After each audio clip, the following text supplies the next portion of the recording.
Bismillahirrahmanirrahim. Assalamualaikum warahmatullahi wabarakatuh. Perkenalkan, nama saya Muhammad Ahya. Saya dari jurusan Komunikasi Penyiaran Islam B IAIN Ponorogo. Untuk membahas tentang teori pembelajaran sosial. Di sini untuk menyelesaikan tugas komunikasi massa, saya akan menanggapi kritikan atau pertanyaan dari Mas Vigo Ardiansah. Sebelum kita masuk ke pembahasan tentang kritikan nanti, saya akan sedikit menjelaskan tentang pengenalan teori pembelajaran sosial lagi ya. Jadi teori pembelajaran sosial merupakan perluasan dari teori belajar perilaku yang tradisional. Teori pembelajaran sosial ini dikembangkan oleh Albert Bandura. Teori ini menerima sebagian besar dari prinsip-prinsip teori-teori belajar perilaku, tapi memberi lebih banyak penekanan pada kesan dari isyarat-isyarat pada perilaku dan pada proses mental internal.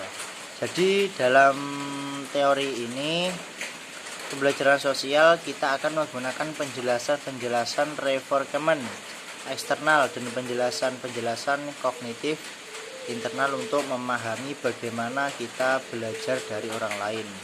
Dalam pandangan belajar sosial manusia itu tidak didorong oleh kekuatan dari dalam dan juga tidak dipukul oleh stimulus lingkungan. Terus di sini saya akan menjelaskan lagi tentang latar belakang teori ini, yaitu Albert Bandura sangat terkenal dengan teori pembelajaran sosial, salah satu konsep dalam aliran behaviorisme yang menekankan pada komponen kognitif dari pikiran, pemahaman, dan evaluasi. Nah, jadi begini. Saya akan menanggapi kritikan dari Mas Vigo Ardiansah tadi. Mas Vigo setuju dengan teori pembelajaran sosial ini, namun Mas Vigo tadi katanya belum ada kejelasan tentang bagaimana jika ada orang yang keterbatasan fisik atau bisa disebut dengan obesitas, apakah bisa belajar menggunakan teori pembelajaran ini, seperti orang tidak bisa mendengar, seperti orang tidak bisa melihat, atau seperti orang bisu yang tidak bisa berbicara. Setelah saya cari lagi cara belajar kita tidak harus menggunakan teori Albert Bandura ini. Jadi setiap orang memiliki metode tersendiri untuk belajar. Nah, karena di sini tugas saya membuat makalah tentang teori Albert Bandura, jadi saya mengemukakan dan membahas tentang teori Albert Bandura ini. Jadi juga ada teori atau tata cara metode untuk belajar bagi orang-orang yang keterbatasan fisik. Kalau pengalaman saya tahu sekolah untuk anak-anak yang obesitas itu di SLB, yaitu sekolah luar biasa. Jadi membahas tentang anak-anak yang keterbatasan fisik. Jadi dia adalah individu yang memiliki keterbatasan fisik, mental, emosional, intelektual, dan sosial.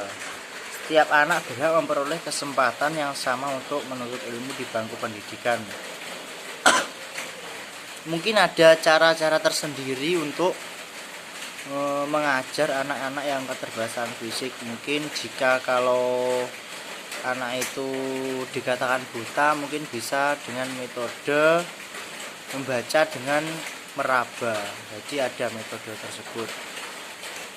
Jika anak itu dikatakan bisu, mungkin ada pembelajaran tentang bahasa isyarat. Itu mungkin yang dapat saya sampaikan tentang kritikan dan tanggapan Mas Vigo. Terima kasih atas kritikan dan tanggapan. Jadi kita belajar, kita tidak harus berpaku pada satu teori. Banyak metode-metode lainnya yang harus kita pelajari, begitu ya. Mungkin sekian yang dapat saya sampaikan. Ada kurang lebihnya saya mohon maaf. Wabillahi taufiq wal hidayah, waridwal inayah. Wassalamualaikum warahmatullahi wabarakatuh.